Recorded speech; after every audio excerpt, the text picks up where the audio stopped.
తమ్ముడా బాగా ఆడుకుని చెమటలతో వచ్చాడు. వీడినిప్పుడు నరికితే రక్తం వేడిగా వస్తుంది. నువ్వొచ్చేలోపు మీ అమ్మని మీ తమ్ముణ్ణి నరికి పార్ట్స్ అన్ని మిక్స్ చేసి పెడతాను. వద్దు మళ్ళీ చేయొద్దు. ఏయ్, ఎందుకురా నన్ను ఆపుతున్నావు? నువ్వు వద్దంటే నేను వదిలేస్తానా?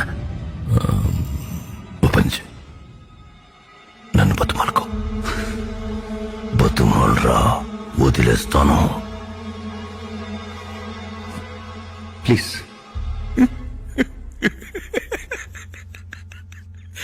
2000 మంది చూస్తుండగా నా తమ్ముణ్ణి చంపి ఇప్పుడు రహస్యంగా నా చెవిలో ప్లీజ్ ప్లీజ్. నువ్వు వచ్చేసరికి నీ ఇల్లు వీధి మొత్తం జనాలతో నిండిపోయి ఉంటుంది. నువ్వు ఏడుస్తుంటే ఆ జనాల్లో నేను కూడా నిలబడి చూస్తాను. అమ్మా, తమ్ముడు, కమ్